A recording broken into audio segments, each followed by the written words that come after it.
اعوذ باللہ من الشیطان الرجیم بسم اللہ الرحمن الرحیم۔ ان یشا، ان اگر، یشا وہ چاہے، یذہبکم، یذہب وہ لے جائے، یذہب وہ لے جائے، وہ نابود کر دے، مٹا دے، کم تمہیں، ایھا الناس اے لوگو، فرمایا اگر وہ چاہے تو اے لوگو تمہیں نابود کر دے، تمہیں مٹا دے، وَيَأْتِي اور وہ لے آئے، بِآخَرِین دوسروں کو، اور وہ دوسروں کو لے آئے، وَكَانَ اور ہے اللہ اللہ علی پر ذالک اس کے قدیراً بڑی قدرت والا، اور اللہ اس پر بڑی قدرت والا ہے۔ اس آیت مبارکہ میں اللہ تعالی نے اہل ایمان سے خطاب کیا ہے۔ ہم پڑھ رہے ہیں، ہم پچھلی آیات میں پڑھ رہے ہیں کہ اہل ایمان میں سے کچھ لوگوں نے معاذ اللہ حضور صلی اللہ علیہ وآلہ وسلم کو دھوکہ دینے کی کوشش کی۔ منافقوں نے، جو منافقوں کا ٹولہ تھا، جو اپنے آپ کو بظاہر مسلمان کہتا تھا، تو ابھی اس آیت مبارکہ میں اللہ تعالی نے انہیں تنبیہ کی ہے۔ فرمایا اللہ تعالیٰ کل کائنات کا مالک ہے، زمین اور آسمانوں پر اس کی قدرت ہے، اس کا تصرف ہے، تو اگر وہ چاہے تو تمہیں نابود کر دے، تمہیں مٹا دے۔ یہ بھی آیت مبارکہ بڑی صحت ہے۔ فرمایا اگر وہ چاہے تو تمہیں مٹا دے، اے لوگو تمہیں صفحہ ہستی سے مٹا دے، تمہارا نام و نشان ختم کر دے، وَيَأْتِ بِآخَرِین اور تمہاری جگہ پھر دوسروں کو لے آئے جو اللہ کی قدر کرنے والے ہوں، اللہ کے رسول کی قدر کرنے والے ہوں، اور اللہ کے رسول سے محبت کرنے والے ہوں، فرمایا ان کو تمہاری جگہ لے آئے۔ وَكَانَ اللَّهُ عَلَى ذَلِكَ قَدِيرًا اور اللہ اس پر خوب قدرت رکھنے والا ہے، بڑی قدرت رکھنے والا ہے۔ یہ اس کی قدرت سے، اس کی طاقت سے اور اس کے اختیار سے یہ بعید نہیں ہے۔ قرآن نے اور مقامات پر بھی اللہ تعالی نے اس کو بیان کیا ہے۔ سورہ محمد صلی اللہ علیہ وسلم، اس میں اللہ تعالی نے فرمایا آیت نمبر 38 میں 38، وَإِن تَتَوَلَّوْا يَسْتَبْدِلْ قَوْمًا غَيْرَكُمْ، فرمایا اگر تم نے روح گردانی کی، تم پھر گئے، یستبدل قوما غیرکم تو اللہ تعالی تمہاری جگہ کسی اور قوم کو بدل دے گا، تمہاری بجائے کسی اور قوم کو لے آئے گا۔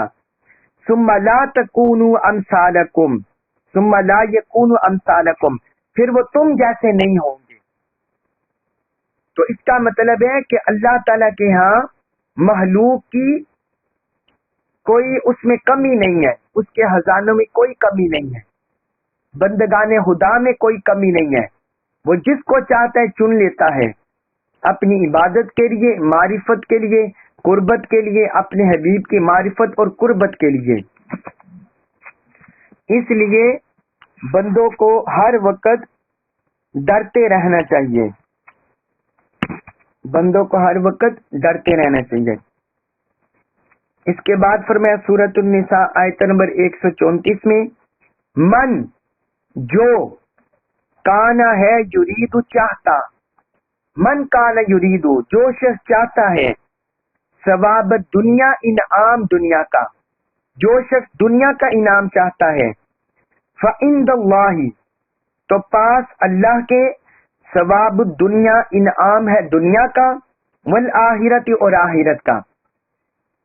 فرمایا جو شخص بھی دنیا کا انعام چاہتا ہے تو اللہ کے پاس دنیا اور آخرت دونوں کا انعام ہے۔ وَكَانَ اور ہے اللہ اللہ، سمیعاً خوب سننے والا، بصیراً خوب دیکھنے والا، اور اللہ خوب سننے والا، خوب دیکھنے والا ہے۔ اب اس آیت مبارکہ میں اللہ تعالی نے اہل ایمان کو، مسلمانوں کے اندر جو فتنہ پرور گروہ ہیں، جو منافق ہیں، جو دین میں کمزور ہیں،